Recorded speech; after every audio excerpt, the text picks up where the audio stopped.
Nama saya Naila Hasanah, and my partner is Ilaili Nazwa, and we are from Group 3.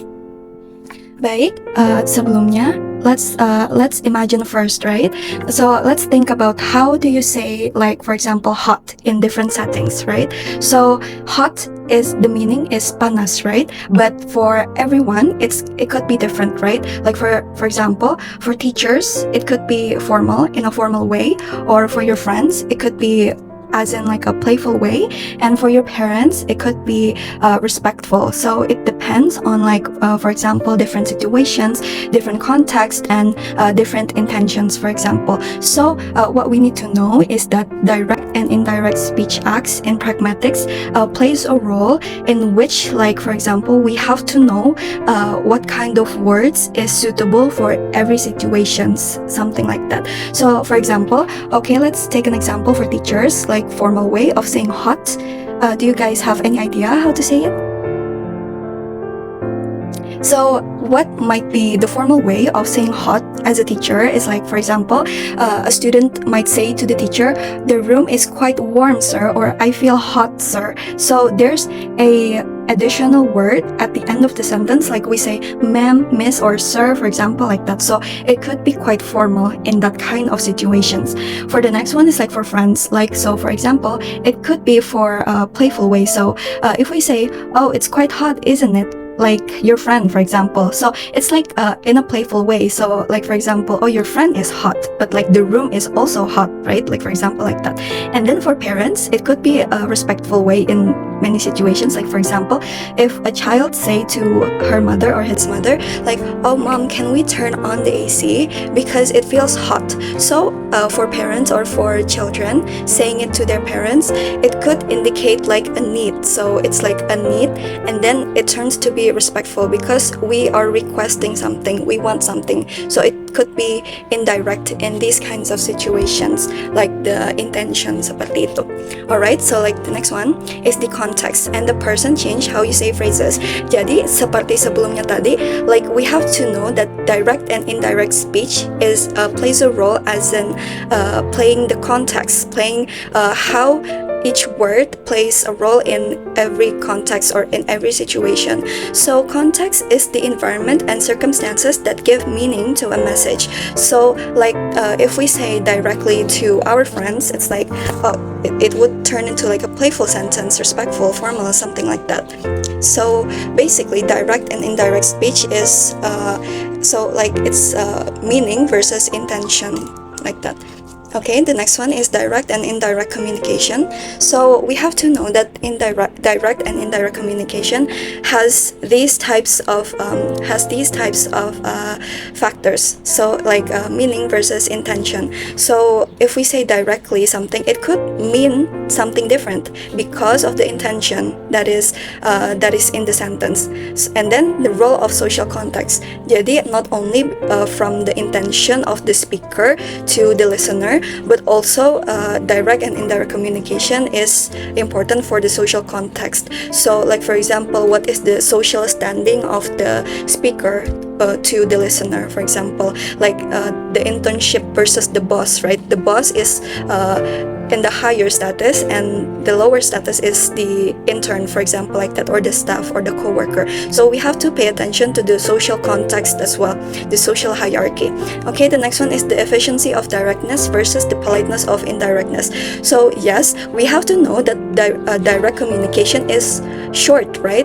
It's direct, it's efficient, versus the difference. So like the difference between direct and indirect is indirect communication is polite, right? It's usually not the most efficient, but it is polite. So it could be used in many situations instead of using direct communication. So the objective of direct and indirect communication is that it's to explore how we use language to achieve goals, whether we are being blunt or being subtle. So being blunt is direct, being subtle is being polite. So it depends on the social context and the intention of the speaker. Alright, the next one is that we have to know that in speech act theory, there is 3 layers, right? There is locutionary act, which is the actual act of saying something or the physical words. So like for example, if we want to say hot, right? The meaning is panas, but it could mean something else in other situations. And then there's also illocutionary act, which is the intended actions but behind the words, like requesting, promising, and ordering. So for example, requesting, like previous meeting, like our Pragmatics previous meeting, we already learned about how to request, how to promise, how to order, right? So requesting is like, can you pass me the salt? It's not asking whether you can do it, like the ability of doing it, but it's like, oh, I'm requesting you to help me, for example, like that. And then promising is like, if you do this, I will do this, or like, if you win this, I will do this, or I will give you, or I will blah blah blah, for example, like that. So promising is like, there is intended actions. So 3 of these, there is an intention behind it, like requesting, promising, and ordering. Ordering example is like, can you close the door? So this is more direct. So basically, in illocutionary act, we have to know that these 3 all have intended action, but it's different in terms of direct or indirect. So like requesting could be indirect because it's request, it's not order. Order is more direct, so it's like, can you close the door, can you shut up, for example, like that. It's ordering, right? And then promising is could be in the middle. It could be direct and indirect. All right, the next one is perlocutionary act.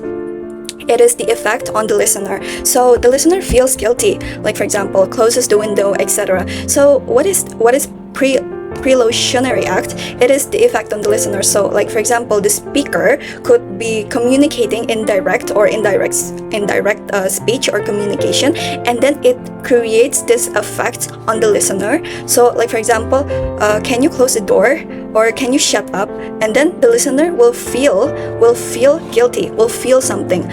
And then because of those feelings, because of those effects on the listener, then the listener do something. So like closes the window, for example. Oh, it's hot because of the window. The listener feels guilty and then wants to help close the window, for example, like that, etc., etc. So the core concept of speech act theory was developed by G.L. Austin and John Searle. So both of these theorists, they mention that every time we speak, we perform an act. So we cannot say that every time we say something, there is no act, because according to these professors, they believe that if we say anything, whether it be direct, indirect, or any form of speech acts, there is an intention, there is a performance, there is intended action, there is something, there is meaning behind each speech act. Right? So the key takeaway that we need to understand is that every communication, whether it be direct or indirect, etc., etc., communication is successful when the listener understands the illocutionary intent. So illocutionary intent is understanding behind the words, understanding what the meaning is, what the speaker wants to say.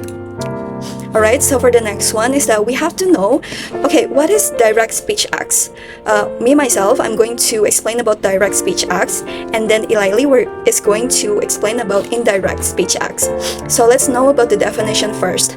So the definition is that there is a direct match between the structure of the sentence and its functions. So what we can learn is that with indirect speech acts, there is structure in the sentence and there is function. So we cannot say, if we want to say something direct, there's no form of structure. No, in every sentence, in every word or every statement, there is a structure and there is a function, right? So let's know first that there are 3 main types. There is declarative, interrogative, and imperative.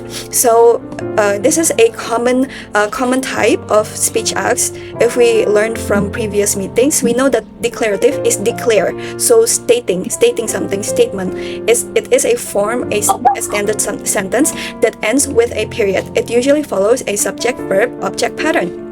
Like for example, the function is to inform. An example is like, the sun is hot, to inform. So what is declarative? Declare, menyatakan. So it's like we want to say a simple sentence, declaring, informing something.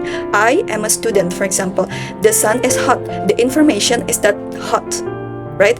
The sun is hot. So it's informing, declaring something. stating something. You are hot, you are pretty, statement, right?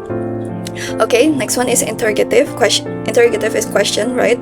So the form of interrogative sentence is like a sentence structure that often starts with a WH word. So like like who, what, where, why, or an auxiliary verb like do, is, can, and ends with a question mark. So the function of interrogative sentence is to gather information or to gain information. So basically interrogation is like questioning something. Example is, what time is it? Are you free tomorrow? So the conclusion is that interrogative is like to ask something, to gain information.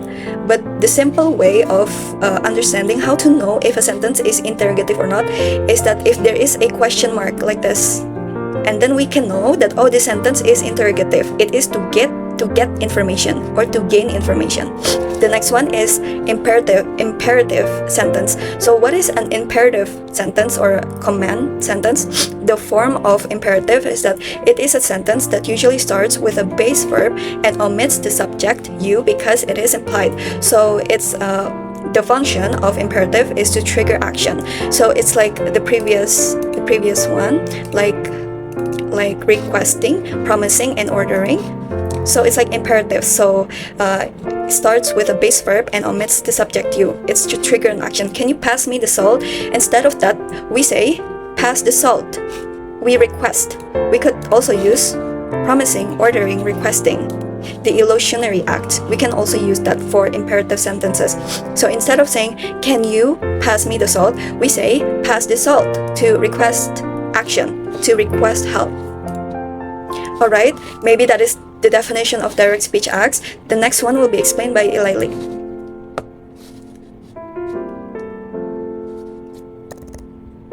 Ilaili, are you here with us?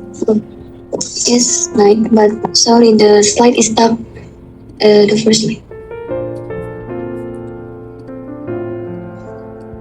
Okay, wait. Okay, thank you, Nai.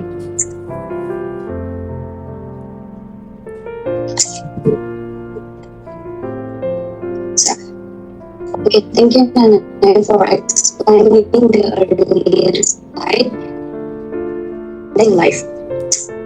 So, on this slide, we will discuss indirect speech.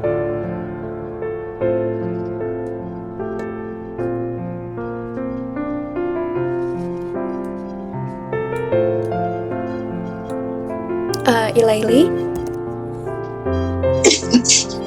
Ilaili? Ya, kenapa nih? Can you start from the beginning?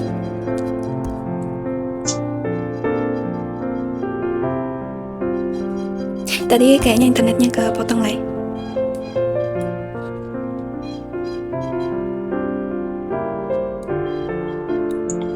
Kenapa nih? Internetku juga. Mungkin ulang dari awal aja, Lai. Okay. So, pemadaran ya. What is indirect speech act? The definition is when the literal meaning of a sentence not diminishes the intended meaning.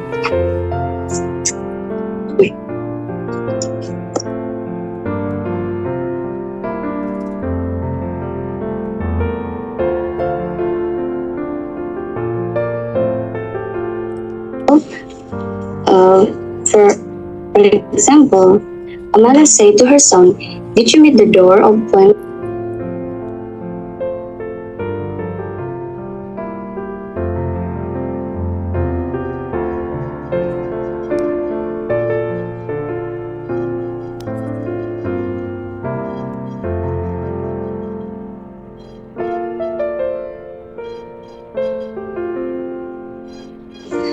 Oke, sorry. Apakah suara saya terdengar dengan jelas? Iya, terdengar, Lai. Ya.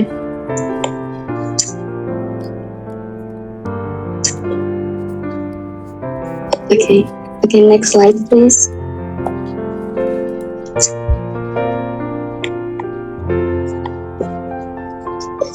Nanai, next slide, please.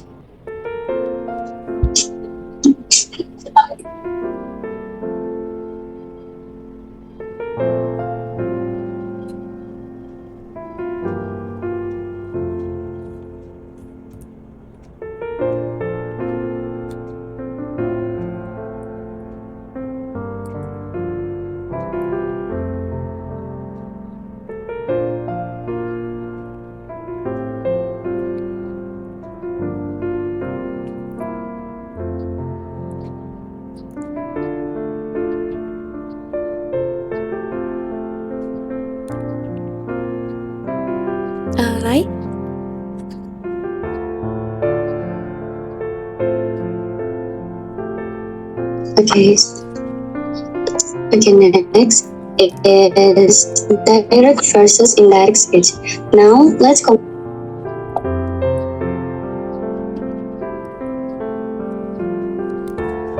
Lai, kayaknya kepotong ya, Lai. So,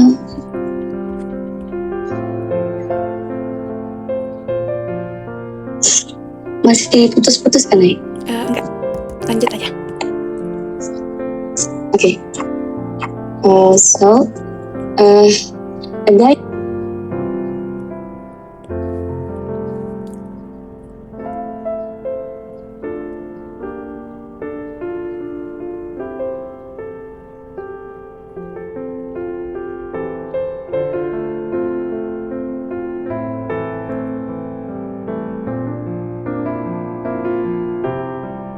Lai, mungkin aku lanjutin aja nggak apa-apa ya, Lai? Kayaknya kamu nggak. Saya sedang apa? Oh ya, oke. Yeah, I have connection. I'm sorry, Nay. Alright, everyone, sorry sebelumnya. Mohon maaf sebelumnya. Mungkin kita lanjut aja tadi ke continue indirect speech acts. Okay, so we have to know the definition of indirect speech acts, right? As you guys can see, this is the definition, and this is the example of indirect speech acts, right? Okay, so the definition is when the literal meaning of a sentence does not match the intended message. So it's like the literal meaning. Literal meaning is the direct meaning. Maksudnya the meaning yang secara langsung like hot. Hot is panas. That is the literal meaning. But sometimes it does not match the intended message. So it does not always mean panas. It could also mean you are attractive, like that. There is a mismatch between the literal meaning, what is said, and the intended function, what is meant. So the meant mean is like the intention. So it's like, oh, I feel hot today. And it could mean like what is the literal meaning is I feel hot. Aku merasa panas. And then intended function, what is meant? Oh, I feel attractive. For example, like that. Okay, next, context dependency. Meaning relies heavily on the situation and the relationship between the speakers rather than just the words used. So, meaning in both direct and indirect speech acts, it depends heavily on the situation and also the relationship. Jadi, between those two, situation and the relationship between the speaker and the listener, rather than literal meaning. So basically, how to know, how to differentiate whether it is direct or indirect is we have to know the situation first and then the relationship between the speaker and the listener. Okay, example, like did you meet the doors? Did you meet the doors open when you walked in? Like the mother is sarcastic with the son, and then the son feel guilty, and so the son closes the door. The mother didn't say, "Can you close the door?" The mother just jokes or sarcastically say, "Did you meet the doors open when you walk in? Like, did you not see the door?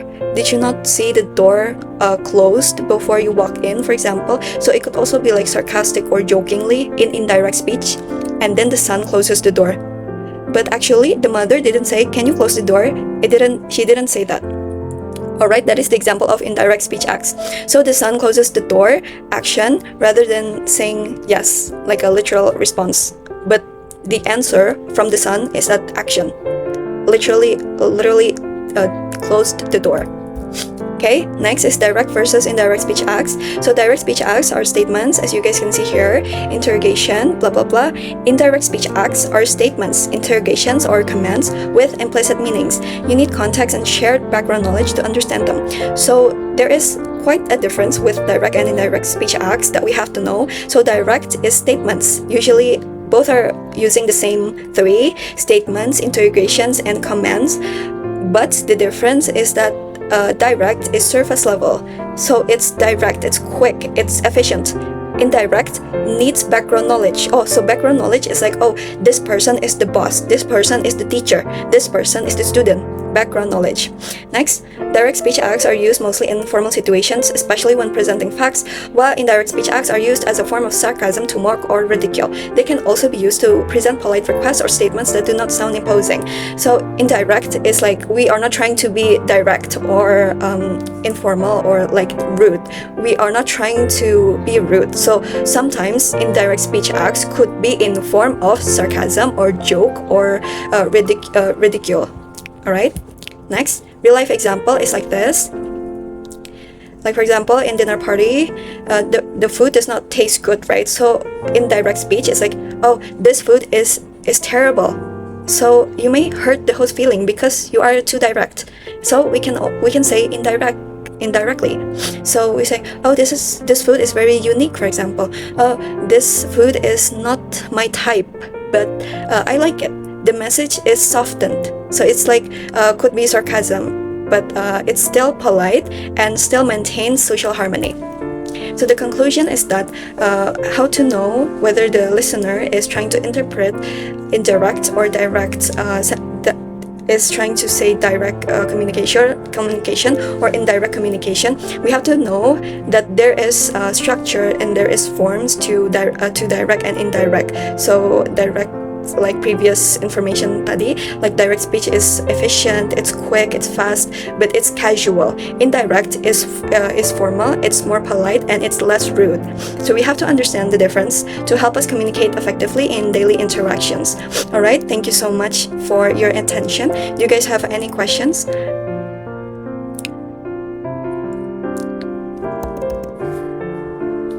Actually, we have 2 minutes left, so maybe if you guys have any questions, you can leave in the chat box.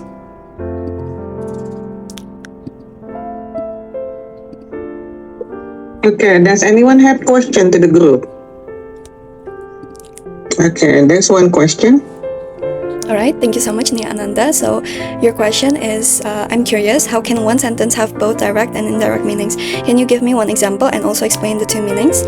Alright, please give us a minute with Eli. I will discuss the question.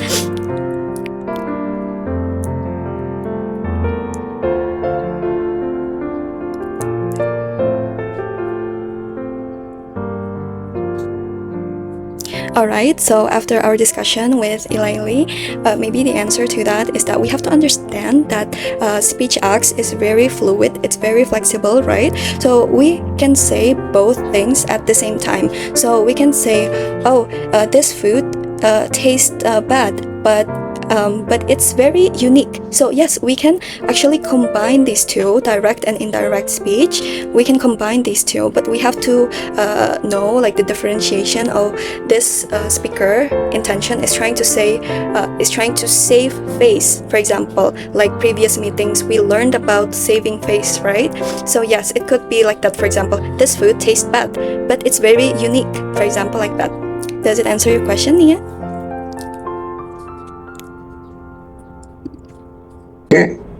Okay, so have you answered the question, Naila? Yes, ma'am. Tapi mungkin ulang-ulangi kah, ma'am? Oke, diulangin dulu nanti baru Ibu tegaskan lagi. Iya. Baik, ma'am. Okay. Is Nia Ananda here?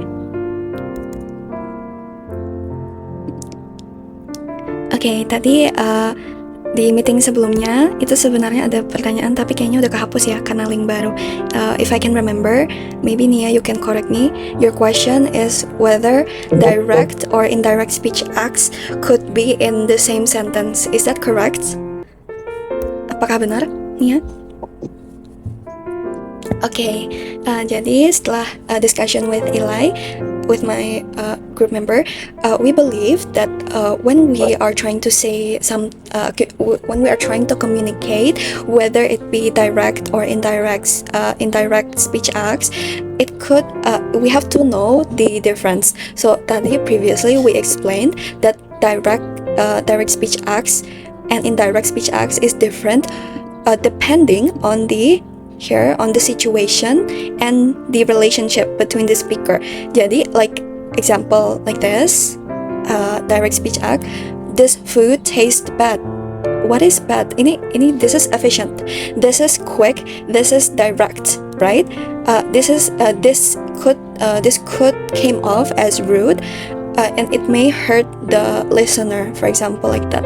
But we can combine direct and indirect speech acts. Indirect is tidak secara langsung, so it's more polite. It's saving face. It's maintaining social harmony.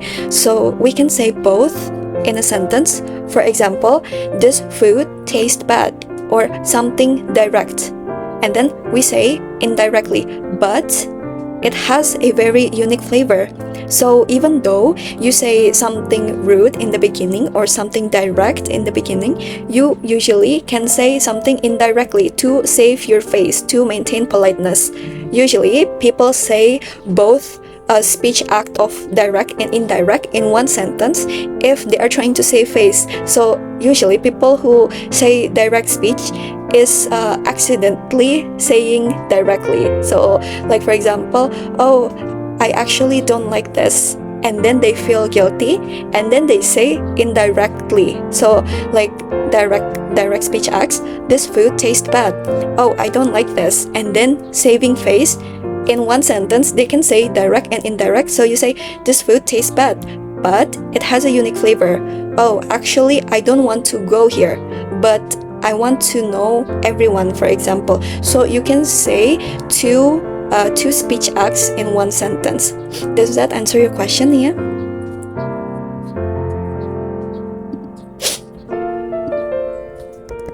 I see. Thank you for the explanation. It's clear for me.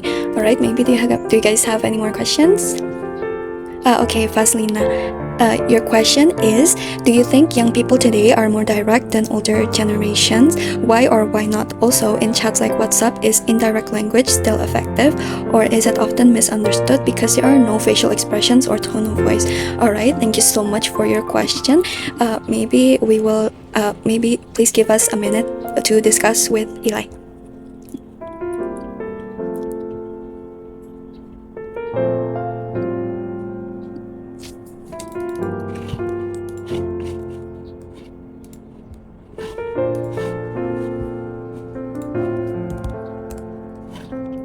Maybe one more question ya, ma'am, or atau sudah cukup ya, ma'am?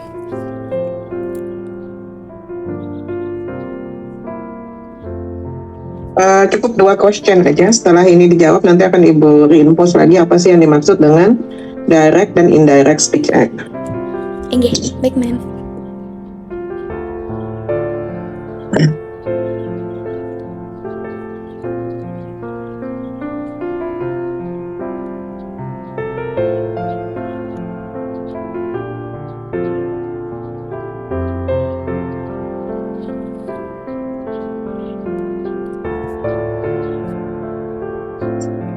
Permisi, izin menjawab pertanyaan Kak Sina. Silakan. So, in our opinion, young people today are often more direct than older people.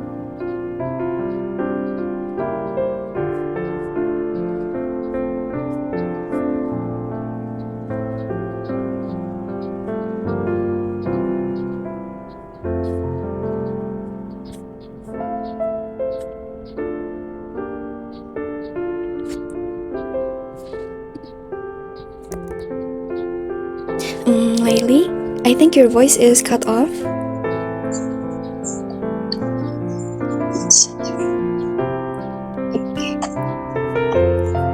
Apakah suara saya terdengar, Nay? Iya. Oke, mulai dari awal lagi.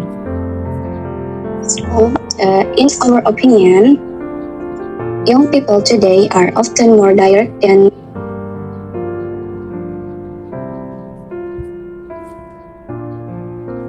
Sepertinya gangguan deh jaringannya si ini. Inggi, Bu. Atau mungkin with my connection. Yeah, I think your connection is not Bad connection. Yeah, bad connection I think. Atau mungkin bisa diwakili oleh si Naira untuk jawabannya. Iya, Bu. Oke, baik. Mungkin mohon maaf kesalahan teknis semuanya. Ibu, ulun izin menjawab pertanyaan dari Vaslina ya, ma'am, sebagai perwakilan saja mungkin. Baik. Thank you. Firstly, thank you so much for the question, Faslina. Saya izin mengulang pertanyaannya dulu ya. Okay, so your question is, do you think young people today are more direct than older generations? Mungkin pertanyaannya itu beruntut ya, Mem. Jadi ulun izin jawab satu-satu ya, Mem.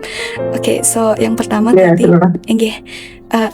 tadi, do you think young people today are more direct than older generations?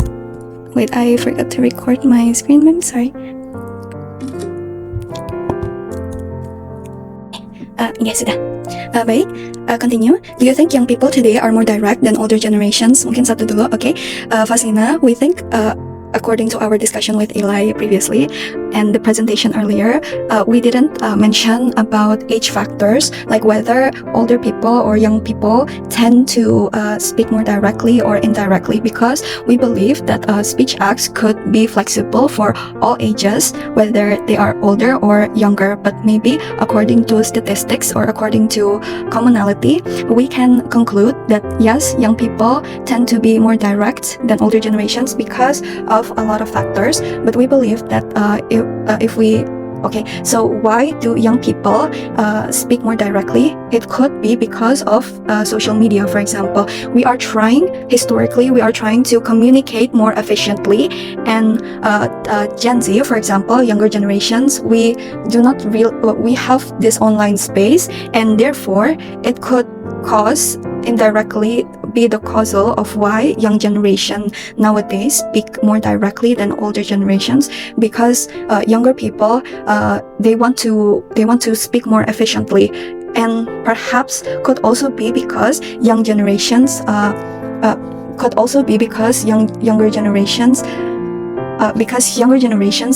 they are younger, so they do not have more experience in terms of politeness in the society. So for example, older generations think about their status, for example, right? But younger people do not think about status, like their situation, their context. They do not really care about it. So older generations have more experience about communication. That's why there is a tendency that younger generations tend to be more direct because of those reasons. Alright, maybe next question. Why or why not? Tadi sudah dijawab. Next, also in chats like WhatsApp, is indirect language still effective, or is it often misunderstood because there are no facial expressions or tone of voice? Okay, maybe your question is very specific, like WhatsApp. WhatsApp is an app of communication, right? And we have to use data or internet.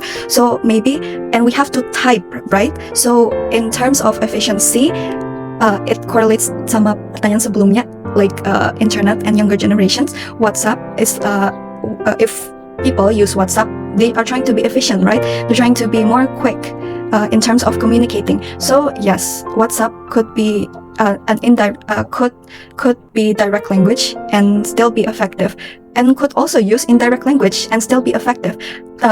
Or is it often misunderstood because there are no facial expressions? Yes, there is a possibility of being misunderstood because but the reason is not because of WhatsApp, but the reason is because there is limitation to the communication. So like we previously shared in our PPT, let me share once more. We mentioned here that it depends on the situation and the relationship. So situation could be like, and background knowledge. So the background knowledge is that, we understand their expressions, we understand their body language. So based on those information, we conclude that, this is indirect, this is direct, for example, like that. So yes, it can cause misunderstanding in WhatsApp if we are using WhatsApp. Does it answer your question, Faslina? Or is there more questions? Okay, thank you. Okay, good. Yeah, I think Pavina has already confirmed that she understood about your explanation. Okay, guys, everyone. Okay, so we have learned about direct speech and also pace, right? And today we will talk about the concept of direct speech act and also indirect speech act, atau istilahnya tindak tutur langsung ataupun tindak tutur tidak langsung. Nah,